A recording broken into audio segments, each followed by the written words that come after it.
all, thank you so much to both of you for taking the time to join me. I really, really appreciate it, and thanks to everybody else who's joining. I can't wave to all of you, but please know that I am waving. So I wanted to introduce my guests, but before that, let me just tell you what we're doing today. We are going to be reading from the Gaza Monologues. Okay, and for those of you who don't know about them, these monologues were written after the Gaza war that started in December 2008 and ended in January 2009. The monologues were written by 33 Palestinian youth who had witnessed this war. And they worked in collaboration with this theater organization called Ashtar Theatre, and they came up with these monologues. And so basically what these are testimonies of young people who've lived in the war. And just about the Ashtar Theatre, because again, with the 2003 war, Ashtar Theatre made a call for people to read the monologues in solidarity, to show solidarity with Palestinians. And this group was founded in 1991 in Jerusalem. And the goal was to train Palestinian, young people in Palestine in theater. So these are the Gaza Monologues. The version that we are reading has been translated into English by Fida Jirius. I think I speak for both of you because we discussed this as well, that we read this today to stand witness to the death and destruction that is happening in Gaza and in solidarity with Palestinians. Just wanted to now introduce my guests. So Dr. Denise Rodrigues is the founder of Evolve Homeopathic Clinic in South Goa. She is a homeopath, counselor, narrative therapy practitioner, and also a voracious reader. And that's how we met, which you want to know the background of that, you can watch another thing. But actually we met at that bookstore, which is an amazing independent bookstore in Panjim. And if Barkha joins us, then hi Barkha, because she's the co-owner of that. And then my second guest is Zainab Naqvi. Zainab is currently pursuing her PhD at the Department of History at the Aligarh Muslim University in Aligarh on Mughal visual arts. She has written extensively on the erasure of Muslim contributions from the Indian school curriculum. So welcome Zainab and welcome Denise. Thank you. Thank you, Meher. So happy to be here and do this with you and standing with solidarity. So really glad to be a part of this. Yeah, and also like Zainab, how I met Zainab is, I don't actually remember how I met Zainab, but I know that I knew very few people in Aligarh, and she was my go-to, like, to understand what was happening in Aligarh and all that. So, and we were just talking about how we met. We didn't meet, but like, yeah, we had these. We met at the book club. We met at the book club. We met at the book club like in 2019 when the CA protests were happening. Zainab was a really great person to go to understand how this was experienced in AMU, and then just gave me a very good context. So yeah, so before we begin the reading, before I turn it over to Denise, who will be reading the first monologue, just wanted to share that as of 9th December, at least 17,487 Palestinians have been killed and 1,200 Israelis have been killed. 2.3 million Palestinians have become homeless, and this is according to a Reuters article. Okay, so now I hand it over to Denise to read the first monologue. So I will start by reading the first monologue that was written by Ahmed El-Rizi, who was born in the year 1993 from Al-Wahda Street. And it goes like this. Before the war, I used to feel that Gaza was my second mother. Its ground was the warm chest I could lay on, and its sky was my dreams without limits. The sea would wash away my worries. But today, I feel it's an exile. I stopped feeling it's the city of my dreams. In the war, the main electricity pole was hit by a huge rocket. All my uncles were at home with us and the electricity went out. But there was another line working near to the house. I went to neighbor and asked him for an extension so we could connect to the second line. Once we were connected and our house was lit, he came to take the extension back. We had a huge fight. In war, everyone thinks about themselves. During the war, a lot of people had 20 bags of flour and never had a shortage of gas, whilst others didn't even have a piece of bread. They were asking their neighbors for bread, and they wouldn't give them any. Most people locked up their things under lock and key and decided not to give anything to anyone, but others were good and helpful. Back to our topic. We didn't agree to return the connection to him, even though it was his extension that we were using. And for the first time, I realized how bad we can be. We were punished on the spot.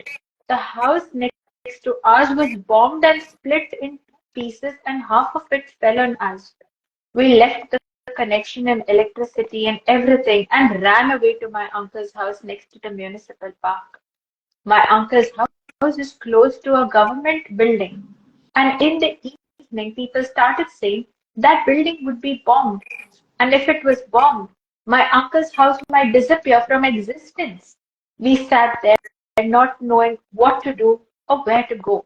My dad kept reassuring us, "Don't worry, don't be scared, nothing will happen." We stayed like that till midnight. We kept hearing rockets and explosions, and my dad kept saying, "Don't worry and don't be scared." But suddenly he said, "Follow me, we are going back home." And he started shaking. All of us started shaking with him. My mom started screaming, and my uncle was in really bad shape.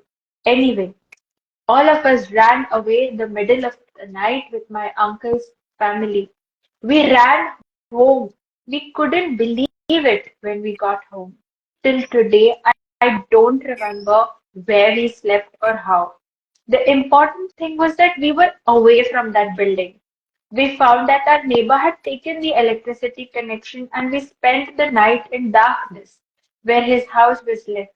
I felt he was right to take his connection back. After that, my dad got a connection complex. He bought 3 electric cables and 6 gas bottles, 2 electric pans, 20 neon lights, 20 packs of candles, 6 packs of cans, 10 packs of wires, 6 flashlights, and 2 boxes of batteries. We were in war, and we have to be careful till things get better. I got a complex worse than all others. It's as though I was jealous before the war. Maybe I didn't know the value of things because I couldn't believe there would be a day when I wouldn't find a drink of water or a piece of bread. But after the war, I became super careful with everything and anything. I started barely sweetening my tea, and if I broke a loaf of bread, I wasn't allowed to finish it. I lost my appetite for food and I became really economical. My dad says, "Ahmed always has his pocket money." Of course, because I take it and save it in case there's another war. I feel like I'm married with 10 kids. I'm scared of life, of everything, of the smallest of things. Always worried. I feel that all of Gaza is sitting on moving sands. Any madness you can imagine can happen in a second in this place, and a lot of dreams may come true too. It's a strange city with no logic. China is now a third of the world, and they all work, but can barely make enough shoes and shirts for Gaza. Gaza consumes everything, and the world attacks it, but it keeps pretending nothing is wrong. Actually, Gaza is full of poverty, and there are people who pick their food from the garbage. The tragedy is that things keep getting worse, and the biggest tragedy is that there's nothing to stop that from happening. Every pit has a bottom except Gaza. I dream of living one day in freedom, and I don't think that's a big dream, but it's hard to come true. My dream is also to end the Palestinian division, which is giving us schizophrenia. I'm tired of thinking, but I can't stop it. But we have to plead, and God will provide. And to you folks, goodbye. Um, Before we comment, I have a friend who is from, she's a gender equality expert from the MENA region. She's a Syrian, and she really knows a lot about the region, and she wants to join our live feed. So I'm just going to add her because she gave me a lot of context, and and then I will. Why is it not working? Yeah. So I will figure. Yeah, she's here. Okay. Hi, Reem. How are you? Hello, Habibti. Marhaba. everyone. Lovely to see you all. Lovely to see you all, and thank you for inviting me. You Yeah, can hear me, yes? welcome. Yes. Thank you Yes. so much. Thank you so much. So, very quick introduction. So, Reem is my friend from when I went to university in the UK. Reem, I don't know how your screen is looking, but Zainab, you want to wave at Reem and just say hi? Hello. Hi. So that's Zainab. I did Zainab that Naqvi. already. Yeah, she's a PhD scholar from Aligarh Muslim University. And then there's Denise, Dr. Denise Rodrigues. There she is. Hi. Denise is a homeopathic doctor, and she's based in South Goa. Reem, you want to just introduce yourself? I'll introduce myself, and then I want to tell you also one of my really good friends, Summer Masood, is also online. Okay. She's Palestinian, Syrian Palestinian, sorry, and she's in England at the moment. So I'll introduce myself, and then you can, Summer will tell you about the wonderful work they're doing also to support Palestine. So my name is Rim Aljabi, and as Mahi said, I'm Syrian. I'm also now Tunisian because my husband is Tunisian, and I live now in Tunisia. I'm a gender expert. I actually did my master in gender analysis and development at the same university and same time when Mahir did, University of East Anglia, that is. I worked with the UN for a long time and with international NGOs on gender-related issues. And of course, as everyone in the MENA region, we're all we feel part. My family is originally from Palestine. Half of my family is originally from Nablus. But that's not because of that. Every person in the MENA region, almost every person, feel themselves part belonging to Palestine. When I was at university, I wrote a few poems. It was, when we were at university, it was the first Intifada. That really promoted us to write poems. Ever since, me and my good friend Samar Masoud, we used to share in protests and marches and activities ever since, and I'm happy to know that Summer still carries on the legacy and still a part of the protests that are taking place in the UK. Reem, I wanted to Yes. just quickly interrupt you because I want to share with you just the general kind of outline of what we'll be doing. And I really want to involve Samar, who's right here, and she says, hi, Reem. So basically the idea was that Denise and Zainab would read one monologue, and then we would just share our thoughts about it. And I had just a brief kind of facts about what's happening in Gaza.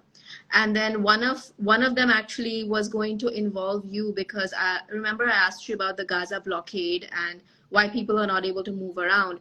So it would be so amazing if you could talk about that. But before you do, Denise just finished speak, and also Samar.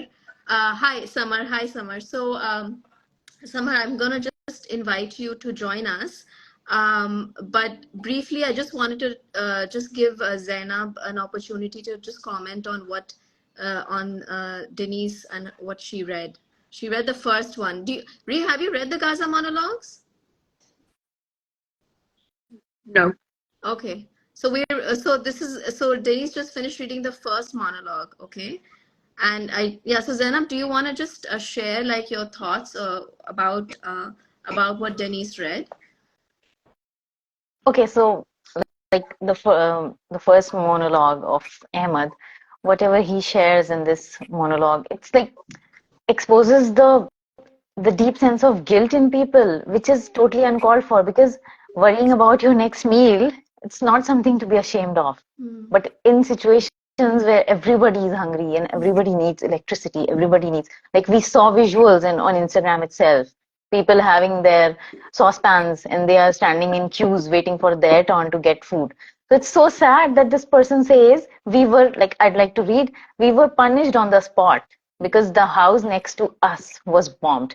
So the deep sense of guilt that, okay, you will be punished on the spot because of the war, they are having this situation, but the deep sense of guilt is there that they took electricity from the uncle, so, and they did not return it to them. So this sense of guilt it's so moving because it's none of their fault. If you're worrying about your food, the next meal, like in situations where there is no war, it's nothing selfish about worrying about your food. But this thing, the particular monologue just unpacked this trauma in people, that thinking about your next meal is also taken in situations of war, it's taken as something selfish. So, and yes, the crisis and the poverty. He says China cannot manufacture enough clothes for a place which is this small, for Gaza, because of the poverty there. So that was something really moving about the first monologue, and I think it exposes human frailties in the most honest way. This particular, the first monologue itself. So that is what I just wanted to share for the first one. Yeah. I just thank you, Zainab, for your thoughts on that. I just wanted to kind of just add something to that. So as Zainab and Denise read these monologues, I just did a little bit of research just to give people a little bit of context to what's happening, so that we can situate these monologues in the current events and why they're important. One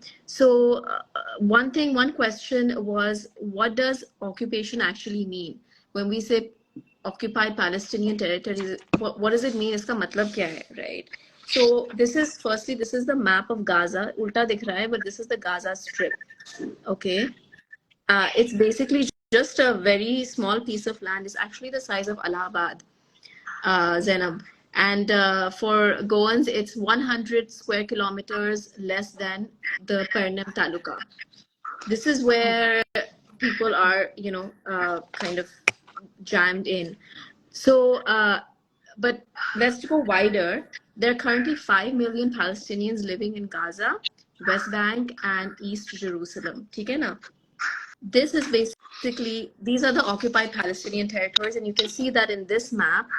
So you can see the Gaza Strip is here, the West Bank is here, and within the West Bank is the city of Jerusalem, which is divided into two, which is East and West Jerusalem. The East is occupied by Palestinians. And Reem is here, so she will correct me if I get anything wrong. I'm so grateful. But Israel occupies these territories in the following ways, okay? So it's firstly continuing to build and expand on settlements, which are illegal under international law. Then there are checkpoints and also curfews. What these do is that they restrict movement within West Bank and prevent people from moving between West Bank and Gaza. And Palestinians who work in Israel, because they have to, because the poverty level is very high, they have to cross these checkpoints daily. Okay, so there are three kinds of blockades. There's the blockade within Gaza, which is through roadblocks and close monitoring of Palestinians. There's the blockade that's between Gaza and West Bank, and then there's the international blockade that everybody's talking about. So that is basically what the physical aspect of occupation is, or the geographical kind of aspect of it. And now I wanted to add, Reem, where's your friend? Summer? I'm going to add Summer so she can also join. I hope the technical part of this doesn't give out. That's the only thing. Okay, so I'm going to add Summer. Okay. So yeah, I don't think, Summer, you're following me. So if you can follow me, then I can send you a invite to this live session.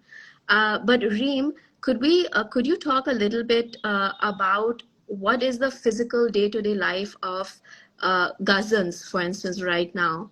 Yeah. Share that. So, yeah, thank you so much, Mahir, for this introduction. Exactly as you said, I mean, people, people didn't understand before, I think the crisis started, the war started now.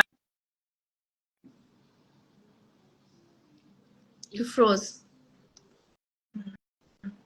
There's some technical issue. Just signal glitch. Reem? There's a lag. You can hear me or not? Now we can hear you, but there was a little bit of a lag. So you were talking about, you just begin from the beginning. Yeah. Okay, so what was not realized, I mean, what the idea was, what people thought is that after the peace accord took place, the Oslo peace accord, that Palestinians were given the right to control their life. Were given autonomy, but the fact was very different from that. Actually, Israel has been controlling the borders, controlling checkpoints all the time. There is no freedom of mobility. In fact, in Gaza, there was an airport in Gaza, and Israel just bombed that airport. So they don't even have access to an airport. There is only one checkpoint which is open, which is Rafah, and which it's between Gaza and Egypt. But even that, it's controlled by the Israelis and by the Egyptians. So there is no free access to there either. And as you well said, yes, there is a division between Gaza and between the West Bank. People cannot go easily to West Bank or to Gaza, from West Bank to Gaza and vice versa. So it's not easy.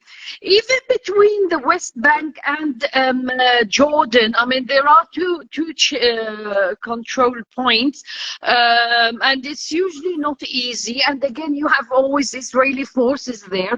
And I have a lot, I mean, I was in Jordan, and in Jordan I had a lot of Palestinian friends who would go into and out of Palestine, and they spoke about the humiliation that they faced when trying to get into Palestine or coming out.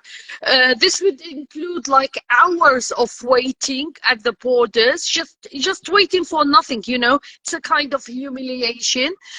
Sometimes they would be asked to strip their clothes, you know, to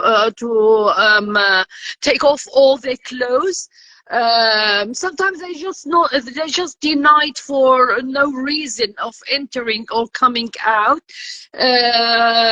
So it's always been, I mean, a matter of control and humiliation and you know, restriction of movement.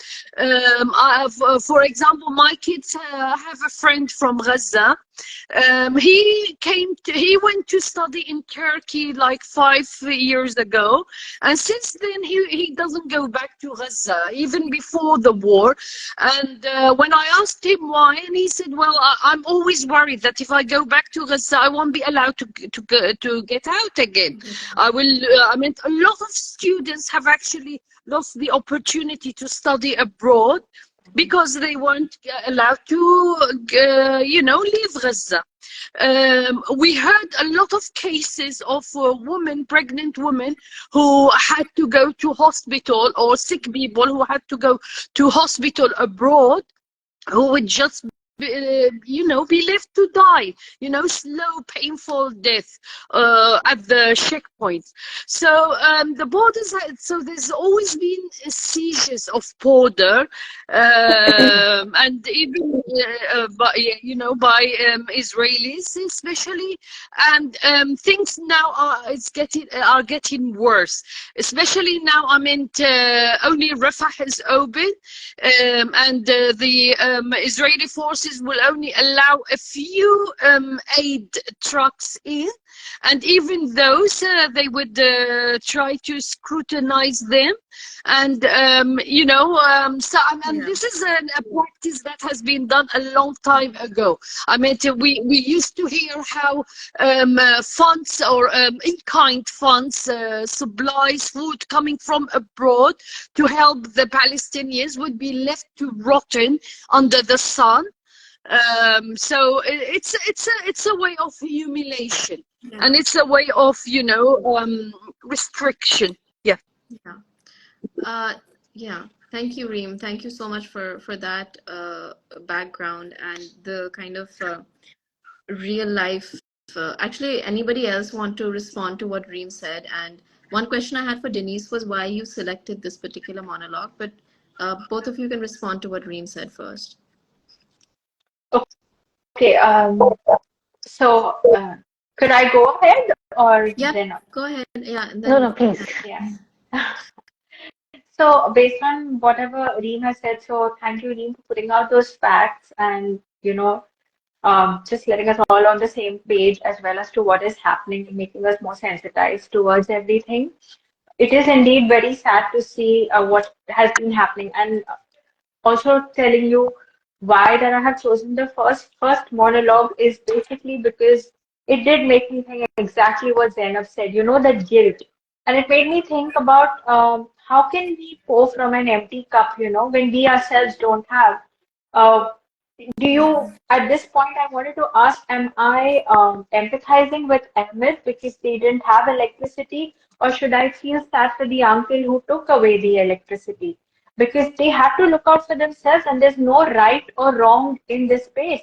And what really struck me through is this Palestinian division giving us schizophrenia that's so heavy coming from a young person, given that this was written in the year 2010 and Ahmed was born in 1993. I mean, schizophrenia and division, the word itself is so heavy because there's intergenerational trauma passing through. And even when you go through these readings and you feel it is so heavy, it is so heavy because you feel for the people and what the young people are going through, what exactly they are facing, and what the generations after that will go through. And yeah, because of that, because I am dealing with trauma cases, and we are able to see and we are able to witness. I mean, these people being hardly few years older to us, we would be able to see what it is going to be in the years to come because of the trauma that they are facing right now due to uh, the constant division that is taking place. And that was exactly why I selected this reading. It resonated with me because of the work I do and the can you kind of talk a little people bit I about deal that? with. Can you talk a little bit about narrative therapy? Sorry. Can you talk a little Yeah. bit just so So, they have a context? yeah. So basically, it is, when we're talking about intergenerational trauma and we're talking about let us take into consideration about what's happening in Gaza right now and how are the people responding to it. What is it going to be like later on? How are they going to feel?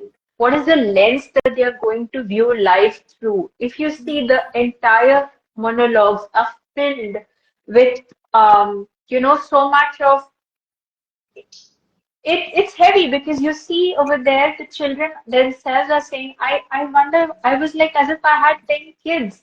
I mean, that's too much to take on for a person, no? So how is this Ahmed going to respond to situations later on in his life just because of the trauma? What is the lens through which he will be seeing? How is the entire lived experience of living through the war and living through these bombings and being a witness to the bombings and sleeping on top of each other, not having electricity, how is it going to shape his worldview in the time to come, even when he is in a safe space?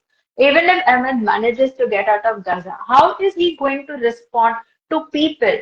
Is he always going to think about, being selfish or being frugal or saving for himself? Because there was a sentence which said that Ahmed always has pocket money. It's because he's learned to be frugal during the war. Not before that. It was very clearly written in the monologues itself that he was not like this before. So imagine how all this is going to shape his worldview if we look at it from a narrative lens. And nowadays decolonization is such a prominent part in the therapy space, where we are talking about decolonization, where we are talking about trauma and all of it, which shapes the worldview of a person. Yeah. Thank you, Denise. Thanks for sharing that. And it's narrative therapy. Is that what? Yeah.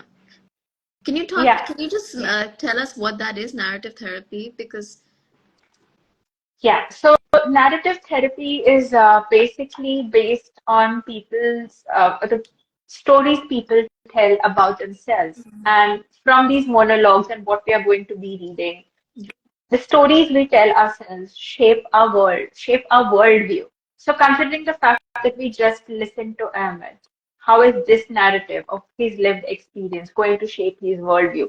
Because it is the story he is telling himself of how he is responding to that trauma, how he is responding to not having electricity, how he is responding. So what is the story he is constructing out of this lived experience that forms his lens? He's the lens of his worldview, the narrative lens through which he sees himself. That's exactly what narrative therapy is based on. What are the stories you are telling yourself? And it is the stories coming from your lived experiences, from your ancestors, and from how you've been made to live in a particular space. okay, thank you. Yeah, so I wanted to turn it over to Zainab. She will be reading the sixth monologue. Zainab? Okay, before I start, I just wanted to point what Denise said about the first monologue. See, in another story, I just read this and I noted it in my journal. Yeah. So the person says, after the war, I was 100 years old. So Yeah. he Yeah, I before read he that. was young, before the war he was young, and after the war he became 100 years old.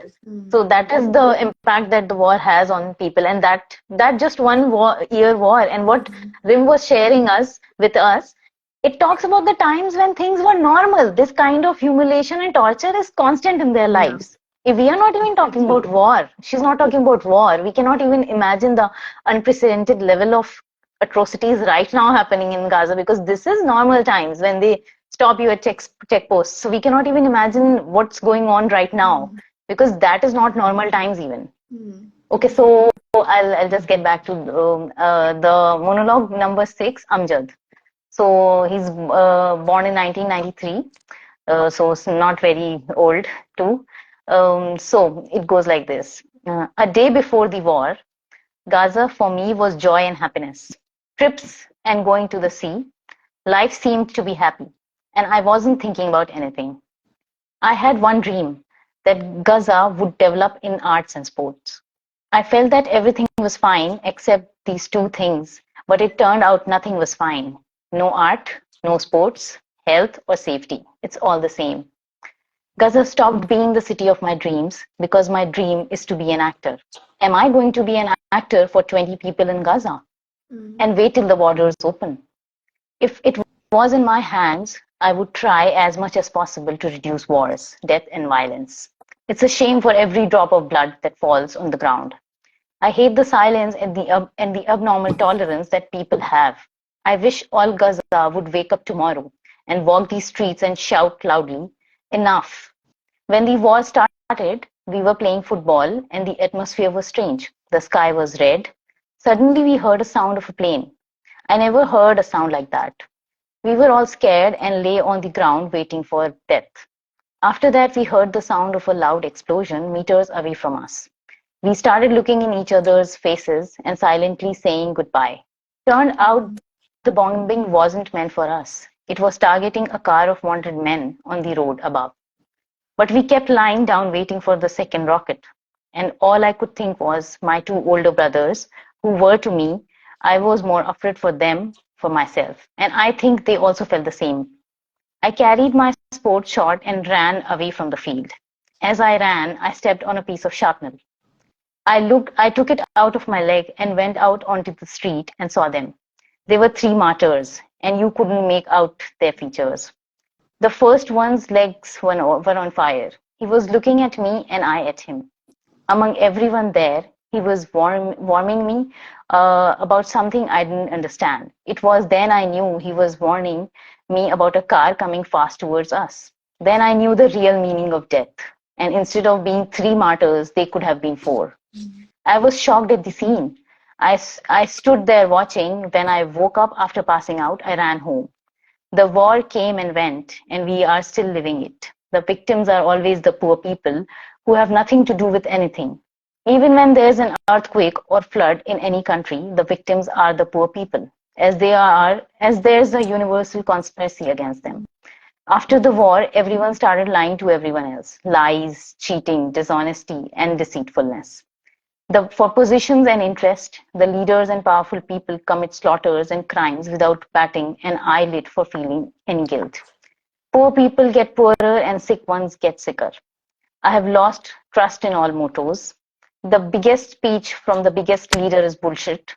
All speeches in the world don't warm up a cold person or someone sleeping in a tent after the war. The crisis is that the whole world is watching us as though there's nothing going on, and they are still making speeches. That's it. Thank you, Zainab.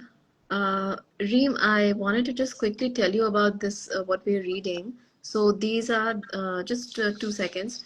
These are called the Gaza Monologues, and they were written by Palestinian youth in 2010 after the Gaza war. They were written in collaboration with a non-profit called Ashtar Theatre, which was founded in Jerusalem in 1991.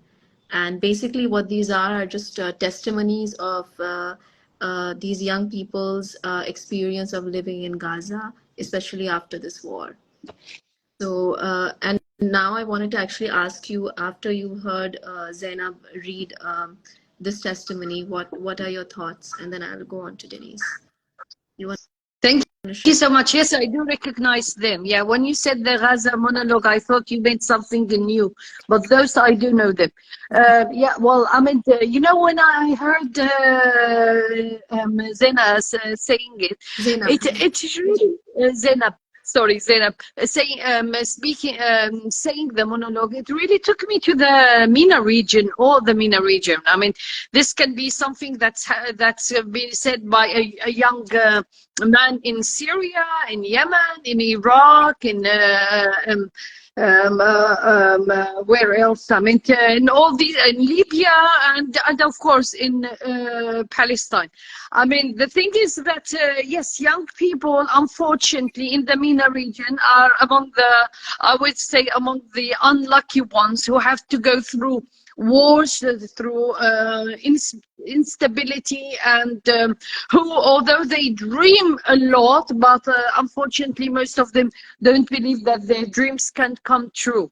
And it's interesting, yes, I remember the monologue when he said that it's always the poor people who really are, you know, the disadvantaged, and they're the one who really are struck by man-made or natural-made crisis. And also the fact that young people are frustrated by the fact that they hear nothing but statements, they hear nothing but condemnation, they hear nothing but that it is in itself is frustrating. I mean, they hear a lot of sound but very little action. I think the situation today is a bit different. Of course, the casualties is much larger. it's a large casualty. I don't think, I mean, well, there have been casualties as large as this one, but not in this short period of time. But what we've noticed now is that there is an increase in people who are really seeking the truth, who are really digging to understand the truth, who are trying to understand that this is beyond just what took place in October. This is far beyond that. It's a crisis that goes back to like 75 years, and they're starting to understand this. And they start, and let's say the number of protests, the number of marches, the number of people who are saying that enough is enough and we should put an end to all this suffering has increased. This in itself has really changed also the situation in terms of decision making. I mean, we've noticed that there is a shift.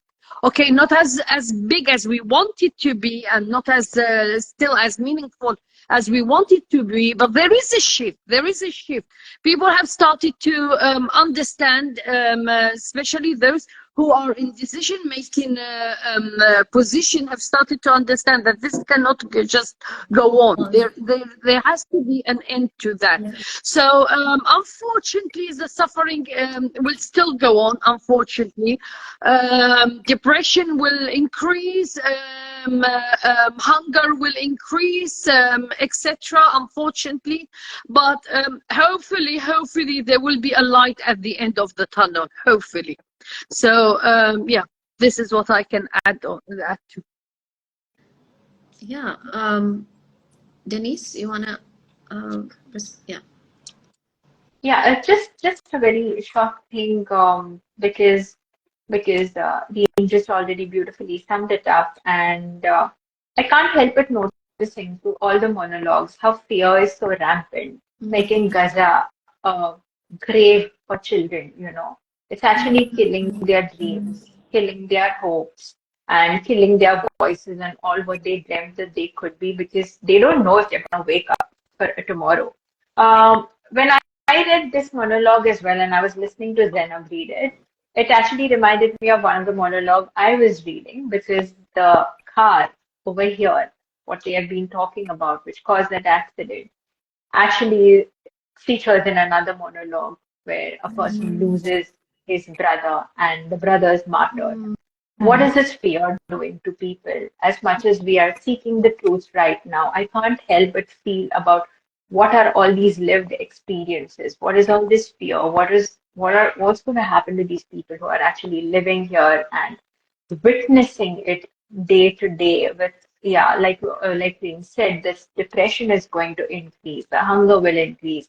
Now the question is, when are we going to see this light at the end of the tunnel? When? Yeah, I actually wanted to add something that if we notice in the monologues, every monologue there's a name of a street given, or so you know that is something that really struck me, because it's like the war has reached every nook and corner of Gaza. Like there's no escaping it. That's why it's so hyper local. It's you can't escape it. Like it doesn't matter if you're rich, it doesn't matter if you're poor. You can't be in an elite enclave and think that you're safe. Which is what these street names told me, that it's reached like every single, like there's nowhere to hide, basically. Unfortunately. And just wanted to also add, because this monologue talked about, and I really enjoy is the wrong word, but like this monologue really spoke about class differences, which is also an important aspect in conflict. Although here everything is flattened out, but even then, as Zainab read, that it's the poor people who are impacted the worst. And we see that in India as well, like when riots happen, it's the poor basically who are impacted the worst.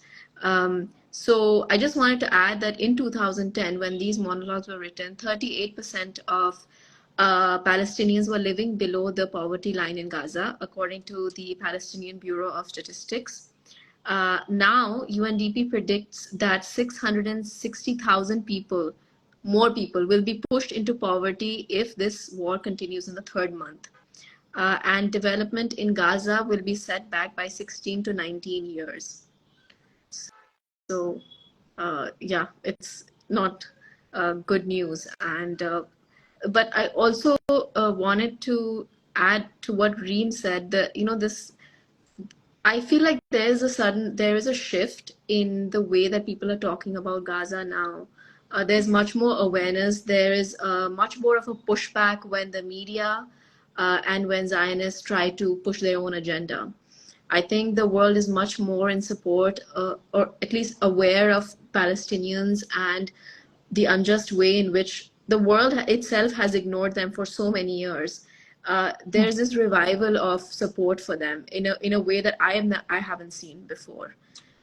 You know, so that even in the United States, like there's so many protests that are happening, and I mentioned the United States only because it's the biggest supporter of Israel. But there are so many protests in the US against, you know, and there's a boycott, there's economic boycott of brands that are supporting Israel. And I think people are awakening to the fact that it is an apartheid regime, which only a few people maybe perhaps would have been aware of or used that word, but now it's become a commonplace thing. Like a language is changing when it comes to Palestine and how we talk about it. So yeah, just wanted to add that. Yeah, I wanted to hand it over to Denise, who will be reading the third monologue. Okay, so this is a monologue by Ashtar Theatre, born in 1994 at Al-Weda Street. And it goes like this. All the neighborhood kids loved him. He was calmer than a breeze. He would take his pocket money from my father and give it to me. Everyone loved him. His friends came and he went with them to school. They went out running like butterflies, flying off the ground, like the world was created for them. The Israeli planes were in the air. The sound of the helicopter was like a monster waiting to pounce on its prey. A car of wanted men was driving along Yarmouk Street and the butterflies were near the car. The butterflies didn't know that this car would be the fire that would burn them. A rocket fell on the car. My brother Tarek flew 5 meters off the ground. He flew higher than the car, then came down walking. Nothing was the matter with him. The ambulance came and took the corpses. People told him to get into the ambulance, but he told them nothing is the matter with me. And he kept going to school. 100 meters later, he put his hand on his heart and fell down a martyr.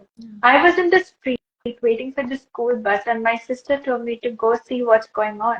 I did, but I didn't see Tarek, and I went on to school.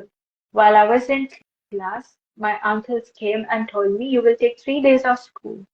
I didn't suspect anything. We got in the car. My uncle told the driver to turn off the news. Then I started getting suspicious because my uncle loves the news. We got home and there was a big crowd of people around. Before I went down, I saw my father sitting on the chair crying. It was the first time I saw my father cry, and he was holding the picture of my brother Tariq. I asked him, Dad, was my brother martyred? He said, God have mercy on his soul. The ambulance brought him from the hospital. We all ran to him to say goodbye. He was sleeping like an angel with the book that he had been carrying still in his hands. My father refused to let us go with him to the cemetery, but I got in the car and went and said goodbye to him and read the Fatiha prayer on his grave. I kept going for 3 months every day to sit at his grave and talk to him. At night, I stared at his picture in the room with the hero martyr, Tariq, written on it. Since my brother was martyred, I got used to sleeping in the bed alone. We used to sleep one on top of the other, legs on top of heads. Sometimes it felt like all our limbs were jumbled together. But today I have a bed by myself. I will never forget my brother. Yeah.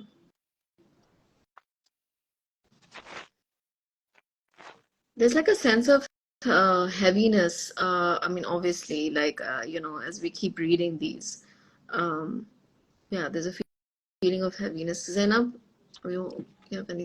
Yeah, so yeah, definitely. Because when I read this particular monologue, I was in amid a seminar going on, and due to the war happening, I was not interested in anything else at that time. Because I wasn't interested in the seminar too. So I was reading it there, and I had tears in my eyes, and I was like, I was unable to relate to anything in the world. Because and reminds me of what Roger Waters said in an interview recently, that I spend my life tethering on the verge of tears. So when I read this story, this boy doesn't tell him that he's hurt. He just walks away and he puts his hand on his heart and he dies there. So it was so painful, this particular story, because and it's also a moral pressure within, because we are continuing with our lives. We are sitting here, we are able to discuss, we are able to aspire and like attend seminars and write papers, and this guilt is within us as well, that we are comfortable right now here, and countless other stories like this will be forever lost because it's just happening right now as we talk. So many people are just dying. These travel to us, but other stories will never come to us. So this was the defining story of the present times that is happening right now in Gaza. Yeah. Especially the use of butterflies. I was just coming to that. Yeah. The metaphors used and knowing that butterflies don't really live very long, you know. Reem, you wanna add something? I mean, yeah, we're very good in the Arab world at using metaphors. We're really good at that. Our poems are all full of metaphors. But I mean, actually, I mean, this reminds me of the, uncountless incidents of killing in cold blood that is systematically carried out in Palestine. And I mean, let's be honest, it's not just, again, it's not about what happened in October or what happened after 7th of October. It's something that has been ongoing for every day, literally every day, without any exaggeration, every day for the last 75 years. Killing in cold blood, detaining innocent people, seizing land, destroying houses, demolishing houses. Not only that, but also demolish. I mean, how many schools have been demolished over the and the students are inside the schools. It's there's so many. Hospitals, we only hear about them now, but it's been carrying on for so long. In Gaza, all the cultural and educational centers have been destroyed, completely destroyed. Professors have been killed. Health, I mean, there's no country in the world where, in addition to the number of children killed during a small period of time, but also health personnel being killed. Why would you kill a doctor? Why would you kill a nurse? Why would you kill a health person? But this is something that's been ongoing for 75 years, really. But it's only now that because there's an intensified war that people have noticed. So, so despite all the tragedy, despite all the atrocities, despite this terrible situation, but at least one good, bright, let's say, light into it is that people are becoming aware of what's happening.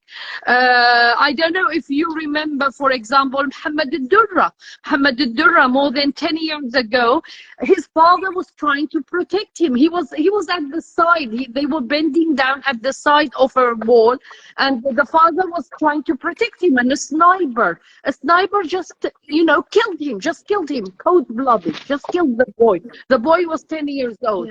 And now the two uncles of Muhammad al-Durra has been killed during this war. So this tragedy, I mean, there's a way to, I mean, there's a systematic way to demonize and dehumanize the Palestinian.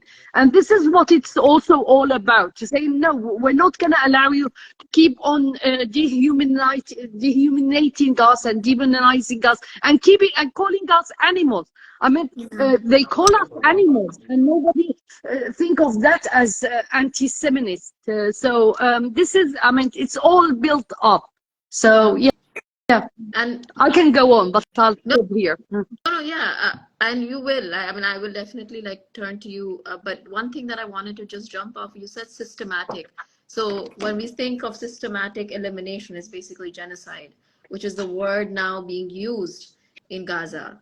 And you know what you said, that it's been going on for 75 years. It's this systematic. You know, if you just look at the map of Palestine and how Palestinians have been sectioned off, cordoned off, you know, with road blockades, with these checkpoints, everything, like their lives are completely under the control and mercy of Israel.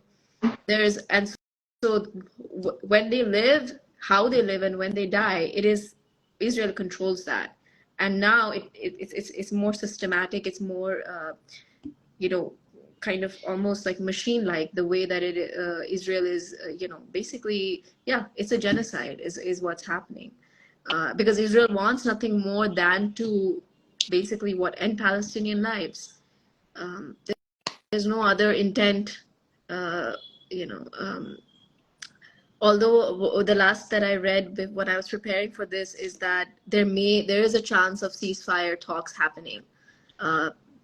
The leader of Hamas is in Egypt, I think, and they're trying to broker some kind of ceasefire. But how long it lasts and what it does is something that you know, it's open to interpretation. And I hope that there's a ceasefire. But Zainab, wait, Denise, I lost track. But Denise, Zainab, you were the one who read the last monologue. No, it was Denise, right? I read it. I think it's my turn. Okay, but do you want to Yeah. talk? Do you want to respond? Do you want to say anything about Denise's monologue, or you want to get straight into reading? It's fine, your choice. I think I just said what I had to. Okay. See, I forgot that you had already commented. Sorry. Yes, yes. Please go ahead, Zainab. Yeah, sorry. Okay, so we have Rima Al-Sadi, who was born in 1995. So this is how it goes. I was 9 years old when we returned from the Emirates. It was the first time I visited Gaza. The car was moving along the street and I was looking out from the window. I didn't like anything in the city. When we stood at the traffic light, a lot of kids came to the car begging, selling gum and biscuits. Then I hated myself and I wanted to go back to Emirates. Since then, I have lived in Gaza. I will not leave it, even if they gave me a choice between it and Paris, because I discovered that the love inside it is enough for the whole world, and that places are there in their people and not their buildings or views. Mom always talked to me about Gaza. When we were in the Emirates, I liked it before I saw it, but once I lived in it, I liked it more. It had details that Mom didn't see, but it's such a pity. It all needs its safety to be the most beautiful city in the world. In the war, the Taqwa Mosque and the Noor Mosque were bombed. And after that, the house of Abu al-Qairi. Abu al-Qairi's house is our topic. There are neighbors, and the Israeli secret services threatened them with the bombing. People told us to live in the bottom floor. It's safer. So when they bomb the Abu al-Qairi's house, it won't hit us. We went down to the first floor and waited for the army to bomb Abu al-Qairi's house. But they bombed the Noor Mosque instead. All its windows, doors, and stones flew on us while we were in the apartment. I was very injured. All the doors fell on my head. Of course, they were screaming and the house was all in total mess. The next day we had a family meeting and decided to go back to the upper flat. And we did. We moved to the top floor. But this time they hit the Taqwa Mosque. All the glass and stones flew on us in the top floor. So we decided to go down to the bottom floor because it's safer. And we sat and waited for the army to bomb Abu al-Qairi's house. And that night they really did. They threw the first rocket, then the second, and it didn't explode. And if they threw another rocket and it hit the one which didn't explode, the whole neighborhood would be wiped out. And people would have said, here was Abu al-Khaire's neighborhood. Mm. I just wanted to add, because I didn't in the last monologue and I forgot to do this, but um, that there was a study that was done in 2020. It was published in Front Psychiatry, and it found that every child in Gaza has experienced one war traumatic event. So this includes witnessing or hearing shelling by tanks, artillery, or military planes. And 58% of the children have witnessed injury or killing by the occupied forces. And Guardian published a study which quoted a psychiatrist in Gaza, and he said that children are displaying PTSD symptoms, aggressive behavior, bedwetting, constantly being in a state of fear and wanting to be close to parents. So I just wanted to share that. Denise and Reem, and Zainab, before I go on to them, why did you select this particular monologue to read?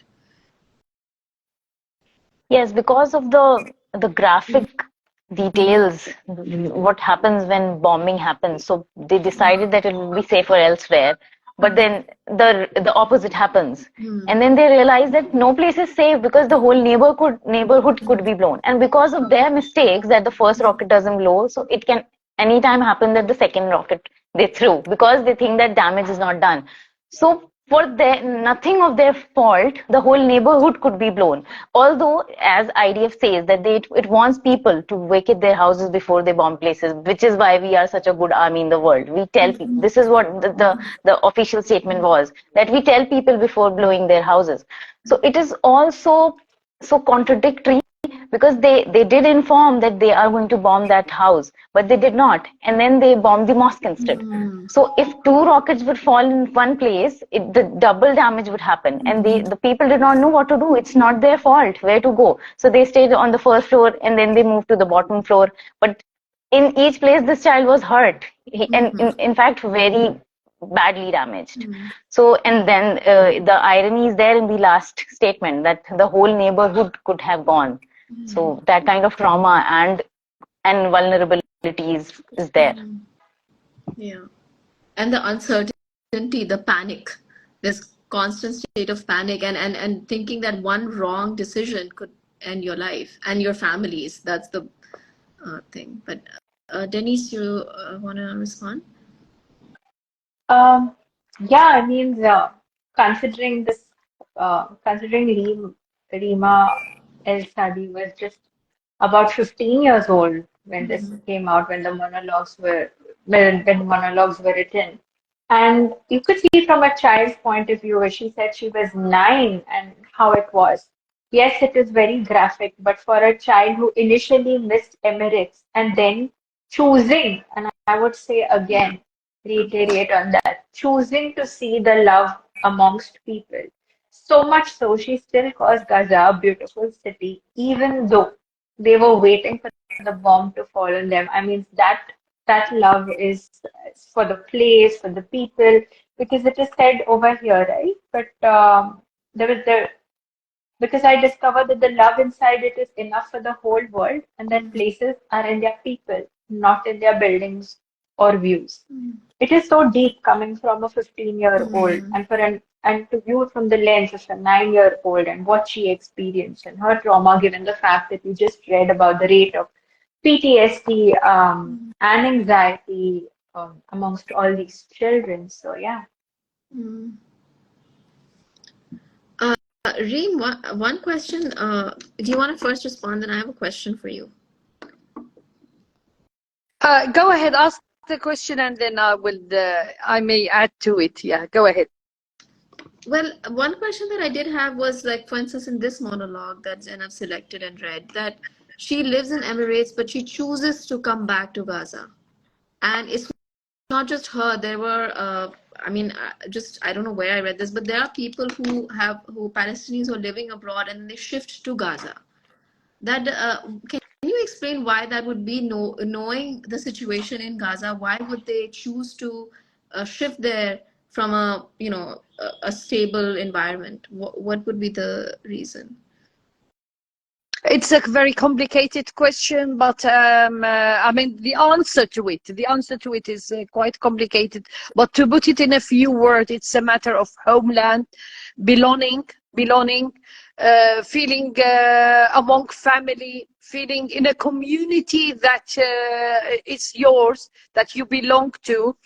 And feeling, safe among that community despite everything. A person, I mean, it's not just about well-being in a matter of having a safe place, enough food, shelter, etc. It's also a matter of, spiritual. There is the spiritual, social aspect. Where a place where you call home, you belong to, where you were brought up, where your memories, where your good and bad memories are, where your childhood has been. So I mean, in one word, in a nutshell, it's a matter of belonging. So no matter what happens, that there is always this desire to go back home, and to Palestine, to Gaza is no exception. Despite the fact that there is again systematic plan, systematic approach of trying to annihilate the population there, trying to destroy everything that means something to the Palestinians. I mean, I remember one of the really painful, I mean, all pictures coming out of Gaza is painful, but one of the pictures, one of those is that just before the war, like a month, I think, just before the war, there was a graduation ceremony at the university, and it was filmed, and we also saw the ceremony and how everybody was happy, how those who graduated were celebrating with their family, etc. And then they show it was a big hall, university hall, very well decorated, nice one. As I said, everybody was celebrating happily. And then then they would show you another photo where this hall was completely destroyed. So it's a matter of trying to even, this nice memory. It's a psychological war also. It's trying, as Zainab well said, that a trauma, trying to get to,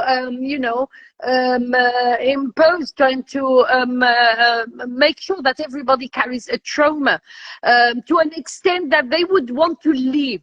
But it's doing a vice versa. We find that people, despite all the trauma, despite all the suffering, no, it's really making them want to stay more rather than leave. Of course, this is not for, I mean, this can't be said for everyone, but yeah, in general, that's what we're witnessing, that people are just, hanging on more to the roots, just clicking on more, despite all the atrocities that are taking place. So, yeah, a matter of belonging, and you can't take that away from anyone. Well said, yeah. I think also when the patriotism that people from different countries have, it must be very different from the patriotism and love for motherland that Gazans and Palestinians must have, considering the fact that they think that the whole world is against them. Because I read in another monologue that she says, I want to be able to flow my flag without any fear.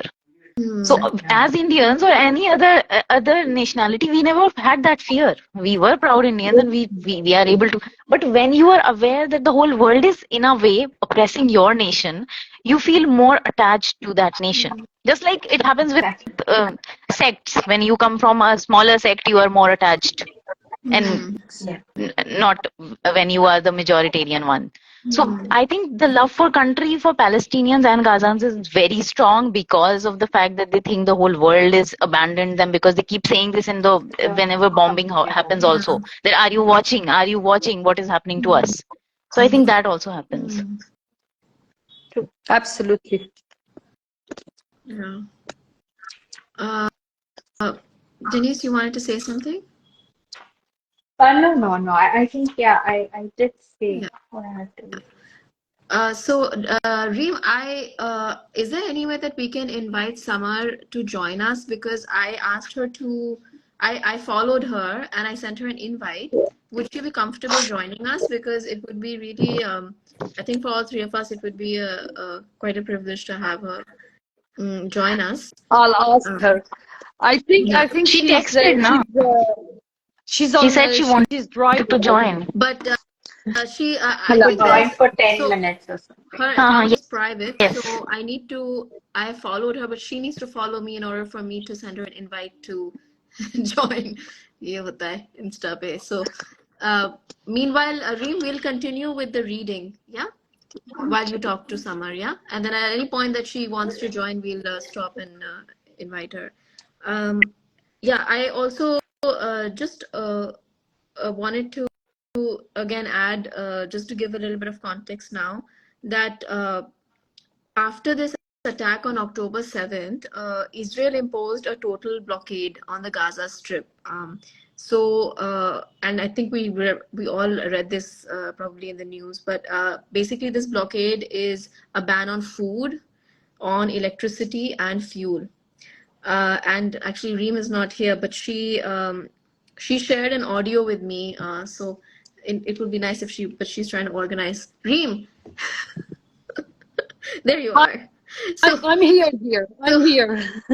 you know that audio that you sent me, that where I asked you about the blockade, if you could explain the blockade right now that's happening. I think you did touch upon it in the beginning of the talk, but specifically now, if we're talking about the blockade in Gaza right now, where there's a ban on food, electricity, and fuel, uh, could you explain why it is so difficult for Palestinians now to leave Gaza? Why they are stuck in Gaza Strip, and what this blockade is doing to them? Yeah. You want to play it or you want me Should I to speak? play it? Yeah, Play I it. can play. Play it. Yeah. Okay, let's play that. I hope it works. Sometimes you have to love technology, right? Okay. Hello, dear. Yes, there is a Can you guys hear? Crossing between the West Bank and Jordan. Yeah. However, it's heavily guarded by the Israelis, who they have to give the approval. It's not easy to just cross over. And usually what they try to do in normal cases, they always try to humiliate the people who are crossing, either coming to or coming from back to the West Bank. I heard that from a lot of friends even before this crisis, how they were, whenever they tried to go to the West Bank, friends in Jordan who are originally from the West Bank, they would be humiliated at the checkpoints, yani. So it's not easy. Between Syria and Palestine, no, there is no crossing at all. There isn't. I mean, the small borders, but no crossing whatsoever. As for Gaza, well, it's been under siege. There is a crossing between with Egypt, as you know, the Rafah crossing. It's been under siege for over 17 years. Again, no one can come in and out except if they have approval from the Israelis and the Egyptians. And both, it's difficult on both sides. It's difficult. Recently, of course, it's been closed. Only a small amount of aid have been allowed in from the Rafah borders, but even that has been scrutinized by the Israelis, and sometimes they just leave the trucks to stay for days before allowing them in. And that was done even before this war. I mean, I remember once during Eid time, there was a lot of trucks coming as aids from the Gulf to people in Gaza. And most of them were like meat, أضحية, Eid أضحية. And the Israeli just left the trucks in the open air for several days, and it was hot, so the meat rotted, and this is not something normal. They always do that. It's not something unnormal. The USA is trying to open another border, which is called the Karam Abu Salim border, but again, this would be through Israel. So there is, in a nutshell, there is no borders that that are not, scrutinized by Israel, and Israel puts a lot of pressure on who can come in and come out in normal cases, and now it's worse. For example, now they only allow those who have double nationalities to leave, and not all of them. I mean, some of them. Only those who are really sick and are going to, to receive medical aid in Turkey or in one of the Gulf states. But even before the war, you always heard of people going to get medical care, going to the borders, to cross the borders to get medical care, and are just left at the border without allowing them in. It's just very normal to leave people for several hours and even days at the border. And there were cases where, for example, pregnant women with complexity have died because of waiting at the borders to be allowed to go in. So that's also normal with the Israelis. There's no movement between West Bank and Gaza because, again, I mean, the West Bank and Gaza are not linked. There are, between them there are Israeli settlements. So to go from West Bank to Gaza and vice versa, you have to have approval. You have to go through a lot of checkpoints, which makes life very miserable and unbearable. Don't forget also about the war, the apartheid war that has been built among different villages in the West Bank. And that's been built as a first step to seize the land by settlers and to, occupy them and build their settlements. Okay, so that's in brief. If you want anything else, just... Yeah.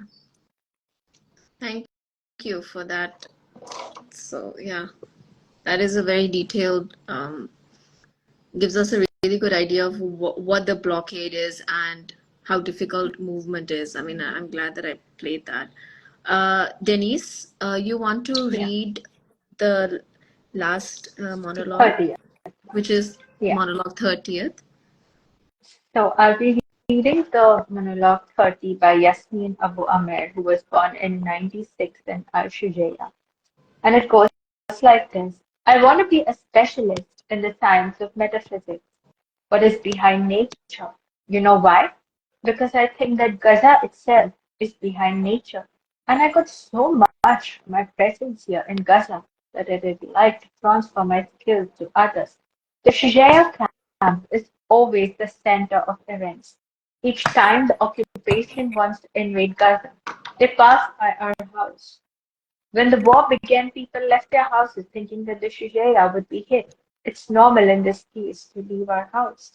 Everyone was calling my dad to convince him to leave the house. My brothers from Algeria, my uncles from the States, my uncles from Ankara. The whole world was begging my dad, and he couldn't budge, refusing to leave the Shujaia. 3 days with my mom having packed the house stuff, and we are in suspended travel mode. We want to go to my my sister's house because it's safer there. After we were exhausted from talking, he agreed and said, "You go and I'll follow." How can we go and leave him? My mum was smart. She left the bread at home. And you know how dear bread was in the war. As soon as we got to my sister's house, she called him and said, "Salman, we forgot the bread. Bring it for us." And Salman fell in the trap and brought the bread, and we wouldn't let him leave. The next morning, we woke up to a phosphorus bomb that fumed the street. We all started crying, our tears falling because of the phosphorus.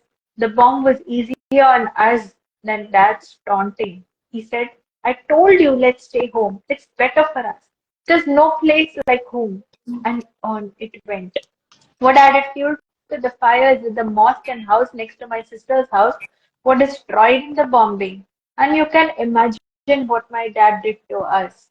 He wanted to take us back home immediately. No sooner had he finished his words than we were told that the house next to us in Shujaya was bombed and the front of our house ripped off. Then for the first time, all of us looked at Dad. We stayed at my sister's place. It became clear to us that wherever we were in Gaza and the war, we were not safe. After the war, I started to always dress in a very clean and tidy way, so that if I would die a nice death. But it would be the biggest problem if I was hit by a rocket, because I did become 100 pieces, and I did like to die in one piece. Wow, Gaza and Gaza's dream. Our dream has become to die a good death, not live a good life. Yeah, it's so powerful. Yeah, very. How old would she have been, Denise, when she was writing this? 14, and I love the innocence, with which she wrote. I would like to die in one piece, wear a pretty She's dress and die in she's one as old as piece. me. Hmm. We have the same year of birth, Oh, Oh my God. 96. 96. Wow. Yeah. I mean, such depth from a 14-year-old. I mean, what they have seen is the thing that just Yeah.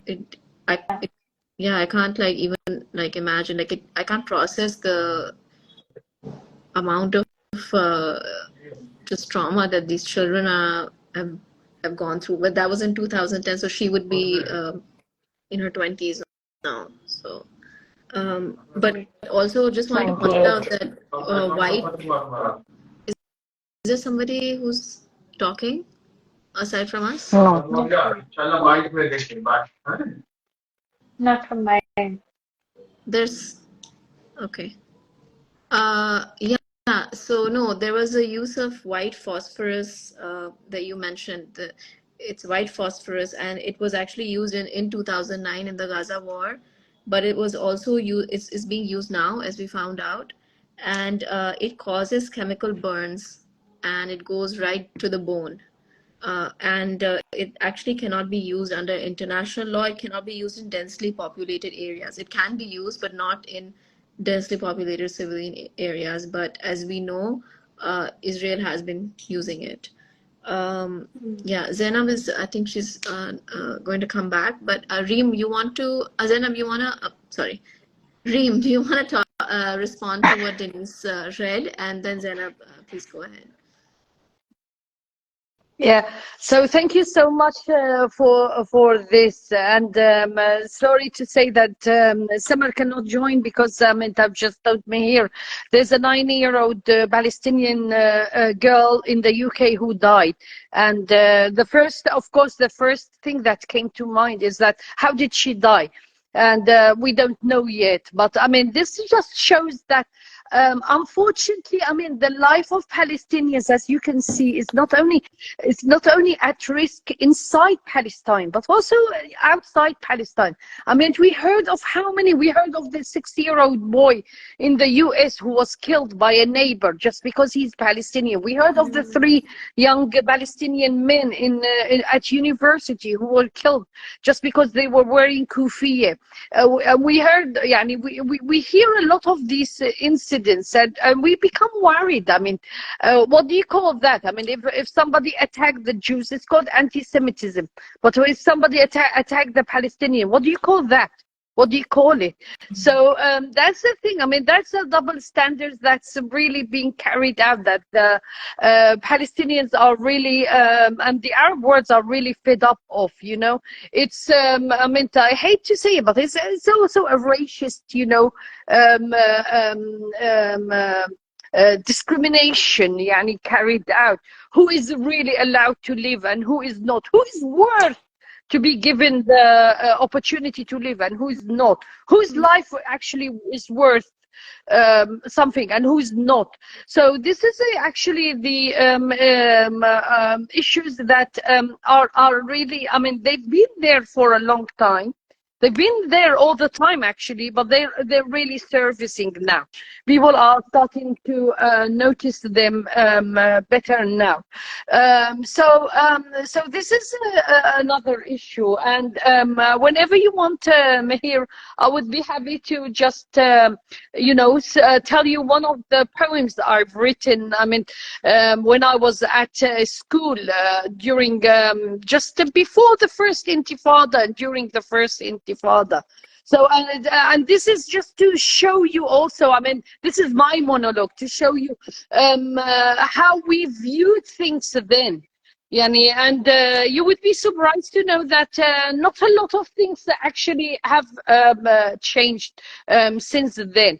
So, yeah, so whenever you want, just tell me and I'll read it for you. You can, Zainab, do you want to ask Rim? Yeah? Okay, so you can read it now if you want. Okay. We'd be happy to. So this is what I've written in the late 1990s. I was still at, I think I was either at, I was just starting university. And at that time we would see, I mean, the news back in Syria, the news will always show what is happening in Palestine. So we knew quite well what is happening in Palestine. And it's always like, you know, we have this way of just, just praying to God, saying, oh God, please, just praying to God. And we as a young generation were getting tired of just praying, you know, doing nothing but praying. So, so I wrote this.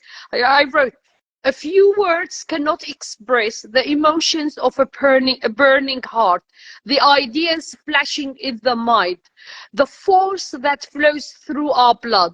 But when we have no weapons but words, we can only sit back and hope for the best. When seeing a small boy being hit, when viewing an innocent girl being whipped, when broken legs and hands are being exhibited in the street like stocks, why is there nothing for us to do but to sit back and hope for the best?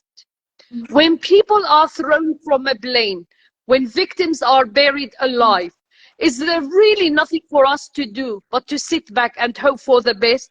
For God's sake, till when are we to wait? Till the boys are all put in jail? Till stones run out?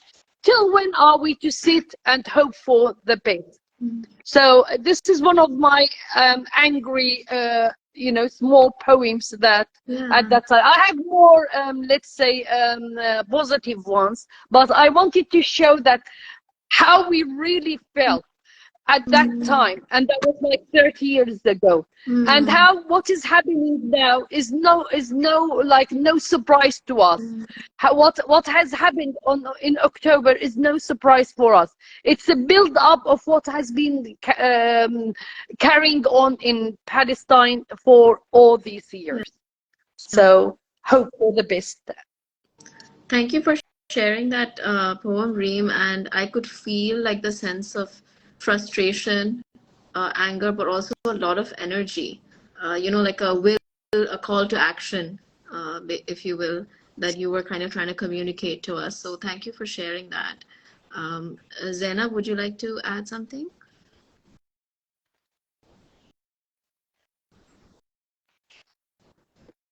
Am I audible? Yes, now you are. Yes. So, yeah. So, coming back to the monologue, after, of course, the beautiful poetry by him. So, see, the fear of the settlers there is so deeply ingrained that this man is not ready to leave his house despite the fear of being bombed, because he said it's not honorable to leave your house. So this person is not ready to, and I think it featured in another monologue as well, that he said, no, nobody should, you should never leave your house. And then it's his family stares at him that, okay, the house got bombed. Yeah. So, because the moment you leave your house, it's like, okay, it's already gone, because settlers are there. It's not just innocent Israelis living there. It's like settlers are taking their lands since like decades. So they know the moment they leave their house, perhaps they'll not return back. Because I saw videos of the IDF sharing, using kitchens and drawing rooms sitting there, that we have occupied these places. So yeah, that kind of fear, and it definitely relates to the love for homeland as well, the love for home too, because they know that it's anytime it can go away from us. And yeah, so and yeah, it reminds of me of the time when there was this 3-year-old child, and there was a warning that in another monologue there was a warning that the house will be bombed. So she ran to take her teddy bear. So and there was this grandma who ran to take her dentures because she did not want to be seen without her teeth. So she cared that she should look better. So it just coincides with how she says that I want to die in a very nice dress. I don't want to die ugly and in one piece. So like there is so much irony in the fact that they are concerned about dying properly. And this also featured in news that the Palestinian girls said that they tie their hijab and then they sleep because they don't want to be seen without hijabs when they are taken out of the rubble. So that's so moving and so deep. Thank you for sharing that. I didn't know that, and yeah. Denise, were you saying something? No, nothing. Yeah. No, I was. Yeah. No, I wanted to just expand on that, like what Zainab said, that that like death is thought about in such minute detail, like, and then I just imagine that it's extended. Like I'm thinking about it just now when Zainab was talking and when we were reading the monologues. Now I'm gonna go back and get on with my day. Like in the idea that this is the thinking for an extended period of time, and this is the life for people, and then to kind of break down death. How am I going to die? What am I going to wear? What is the reception, the how people are going to receive it? I mean, again, like this is it just, I don't know, to me it just feels like a people who have lived in constant fear of death, but now also it's another kind of understanding of death. It's Acceptance. it's an understanding of death which is different from, for instance, my life and my experience. What I would understand of death, this is a very different understanding of it. Can one of you maybe expand on that, because I know what I'm saying, but I can't. I don't know. All of you are nodding, so maybe one of you can. About how they want to be seen in a dignified manner, maybe? Yeah, but also like just like how we think. I don't think about death that often. You know what I mean? I don't think But about death that often, yeah. right? But because But Exactly. if they are there's so death used to constantly waking up on a Palestinian Definitely. on their person's mind, like shoulders. they have Yeah. minutely dissected their every last moment, and that Yes. just shows how even in their life they're thinking about death.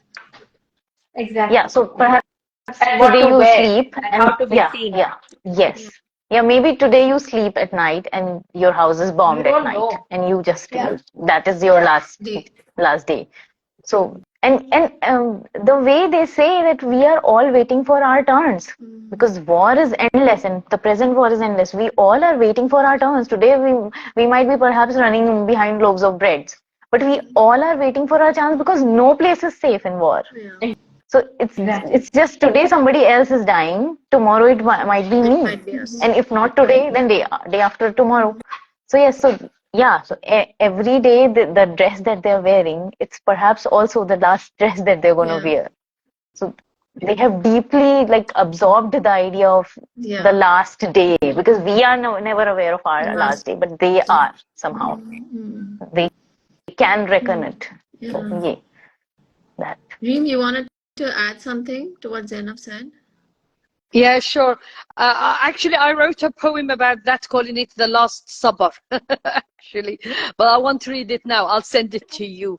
Yes, I mean, first, let me just go back to what has been said about Palestinian when they houses demolished. Just remember that even in the 1940s, when they were forced out of their houses, Palestinians still till today have their keys. The keys to their houses. They still have it, and it's the key has become a symbol of return. So so they have so they still so yes, I mean each Palestinian, even the second and third generation, still have the hope to return one day to their land. As for death, I mean, it's also deprived from the way that Islam look at death, you know. As you know, I mean, for Islam, death is going to eternity, you know. You go either to heaven or to hell, you know, Jannah or Jannah. And for Palestinians, they know, yani, okay, I mean, nobody has the right to judge where he or she will go, but they know that if they are killed, they will go to Jannah, they will go to heaven, because they will die as martyrs. And for them, no matter how sorrowful it is to see their children and to see their beloved one die, but they know, I mean, the thing that, you know, they consolidate themselves, console themselves and say, well, at least they're going to a better place. Yeah, I mean, they have the belief that they are going to a better place. And I think if it wasn't for that belief, they would have gone crazy, if it wasn't for that belief. So believing that, okay, somebody has died, which is the worst thing that you can imagine, the death of a beloved one, but knowing at the same time that, okay, we're letting them go, we're letting them off to go to a better place, brings a bit of relief. And this is something, let's say, this is something that's been also used against the Palestinian by the Israelis. It's like they've been mocked for it. Like, okay, we'll help you to go to the to your eternity. They've been mocked for it. But do remember that at the same time, they also believe in life, and they also believe in the scarcity of life, sacredity of life. That also that you have to build a better life for your children. So the belief that they have to build a better life for their children, that they have the duty to build a better life for their children, is what makes them sacrifice. So it's a sacrifice for a better life. So this is how they view it. And yes, I mean, death is like they live side to side with death.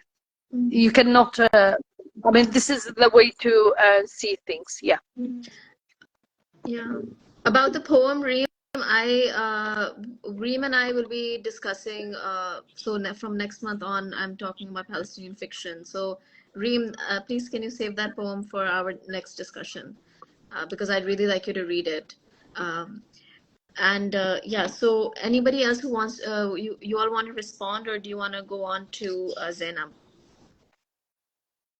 We'll go to Zen. Zainab? Okay. Okay, so the monologue number 29th, Yasmin Jarur. Yeah. So our future in Gaza is obscure and unknown, like a calm volcano that can erupt at any second, as if we are on a boat without a captain in the midst of a raging sea. We go right and left, and no one knows where to lean. I hear that in other countries, childhood is sacred, and children live their lives without problems and fear. But Gaza's children are forgotten and outside the picture. They are the ones who feel the injustice the most because society treats them like they are not kids. When it wants, it makes them adults, and when it wants, it returns them to being children. And most people deal with them like they are only bodies, not minds. When I see a child peddling in the street or working in a shop, I imagine how the children of the world are playing, resting, and feeling safe. Honestly, my heart breaks for them and sometimes I cry. Gaza has no tenderness and no childhood. A boy is born a man here and a girl is born a bride. Dad, before the war, was a lot more tender with me. I wish he would take me in his arms like before. But God help him. He's probably worried too. Because in the war, we lost 5 dwrnms of land in a second. The field that's 60 years old was hit by a rocket from the Israeli army, which burned all the oranges in it. My father, my brother, and myself could also have died by that rocket because we were close to the window. If Dad hadn't thrown me on the ground, all the shrapnel would have hit me. After the war, I visited Rafah crossing. I saw the flags of Palestine and Egypt next to each other, yet separated by a wire. I felt the difference between the two flags and that this wire is the border of this big prison that we live in.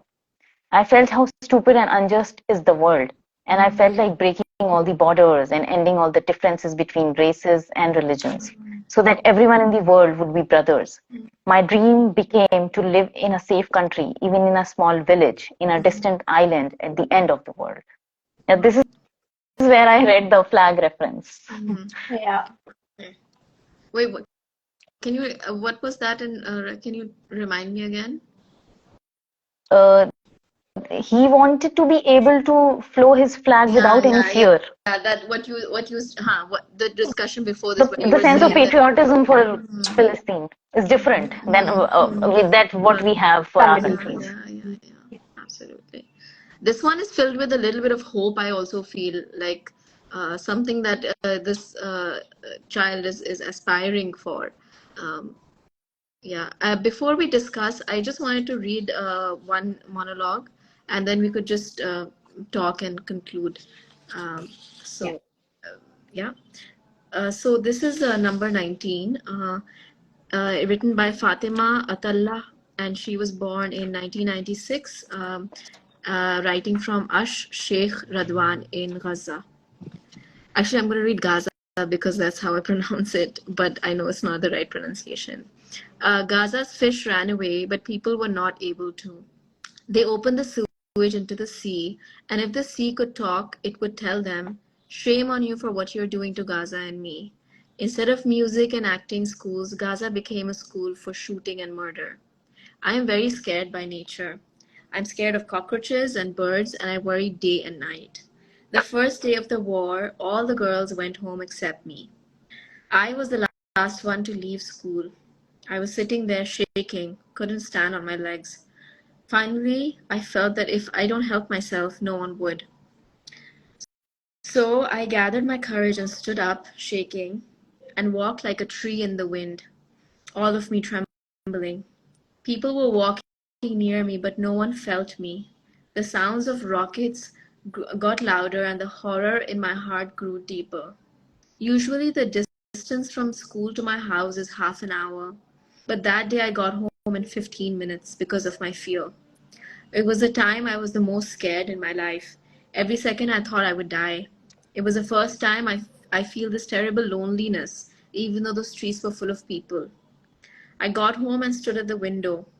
A rocket fell near our house and flew off the ground and landed, and I flew off the ground and landed on my back.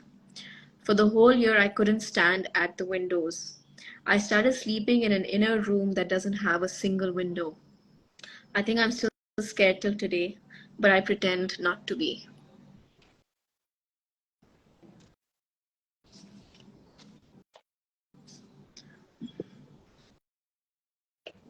Yeah.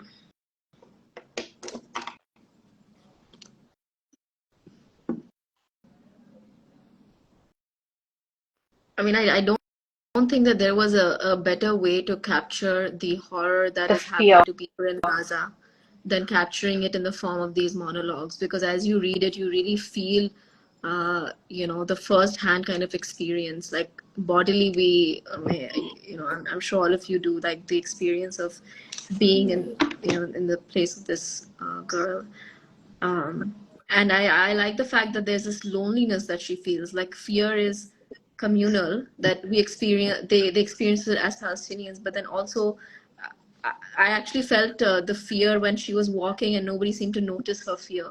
That loneliness that comes, that fear and loneliness that come, I don't know. I also, this actually reminds me of a scene in this film called Lion.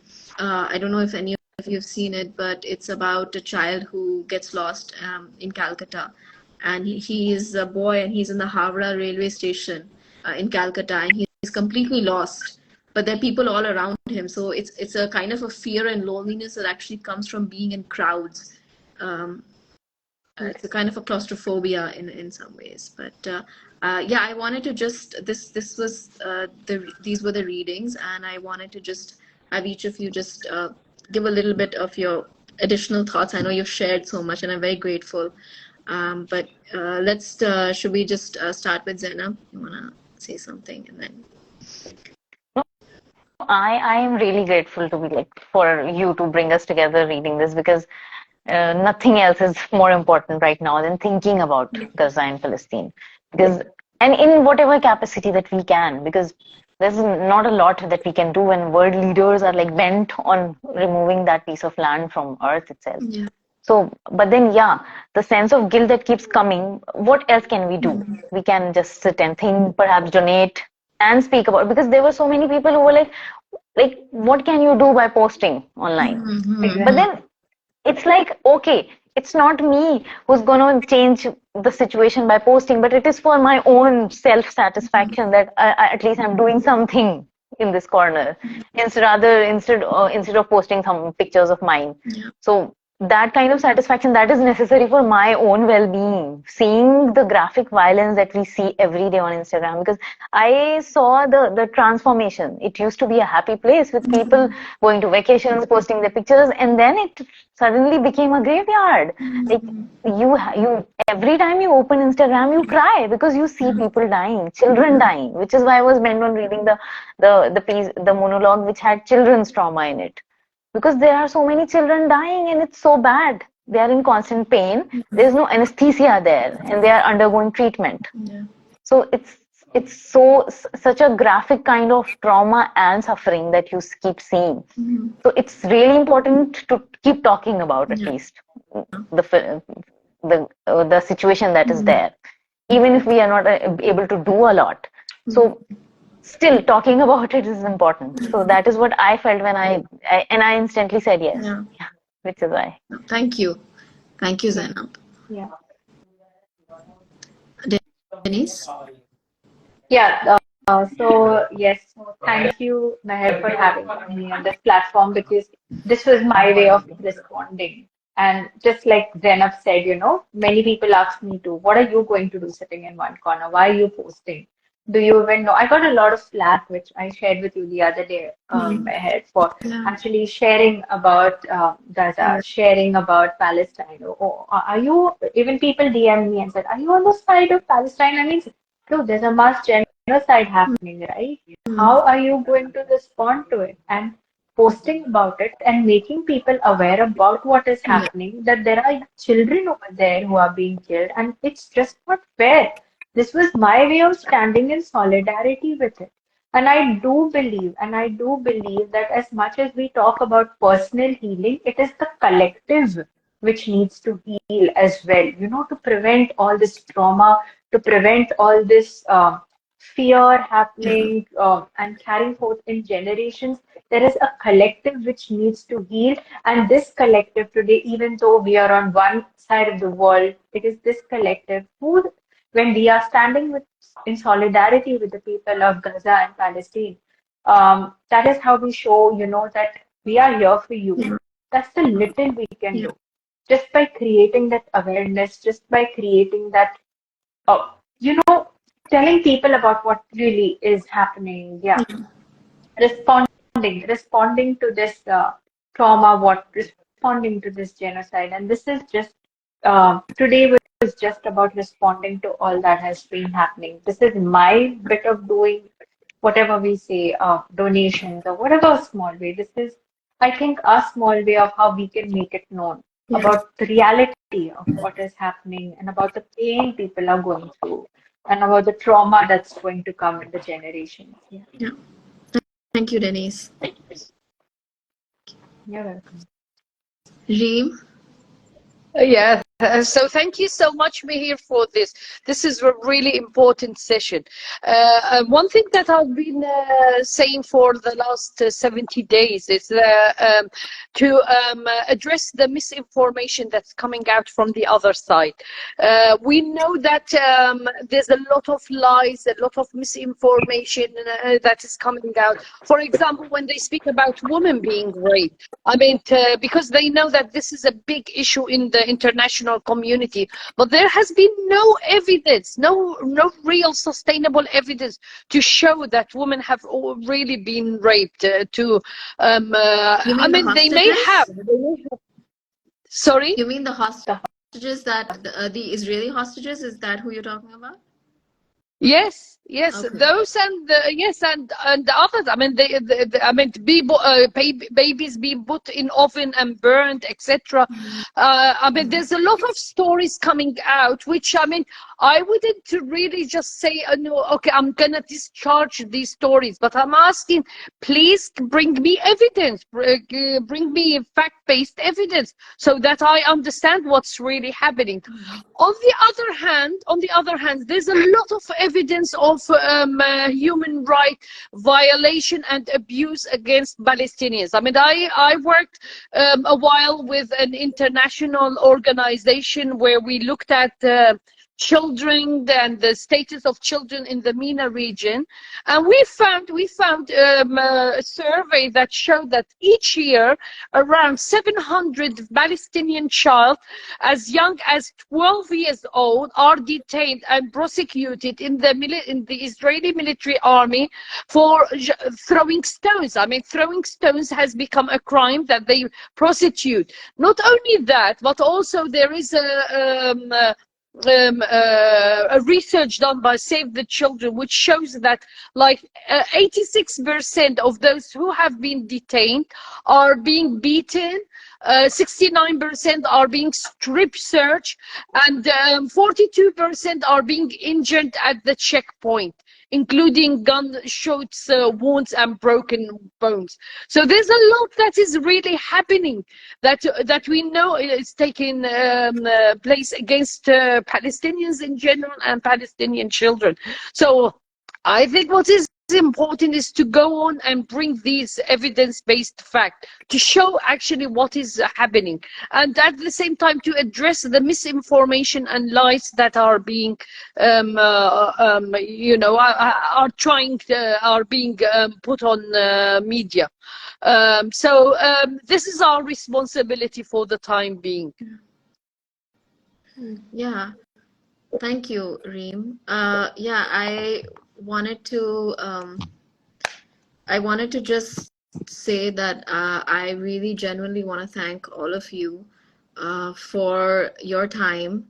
I wanted to thank all of you for really genuinely and with so much heart and patience and love, really engaging with these monologues and really showing up in this discussion. Like I would not have been able to do this on my own, and you know, you just did so much justice, and I really, really want to thank all of you from the bottom of my heart. And I also share the same what Zainab and Denise, what you shared, the frustration of being here and not being able to do anything. I just think the idea of bearing witness is what I think what I think we did here, and what I wanted to do was to just say that we are one in many who are seeing what's happening in Palestine, seeing what's happening in Gaza, and we are not okay with it. And we put our you know, our energy behind the movement and the collective that is telling Israel to cease fire, and and to basically give Palestinians a nation, and I do hope that it becomes a reality. And yeah, so but yeah, just thank you so much, all of you. Thank you. And have a really good evening. And it was really nice seeing all Thank of you, you. Meher. Really. Thank So you. thank you. Bye.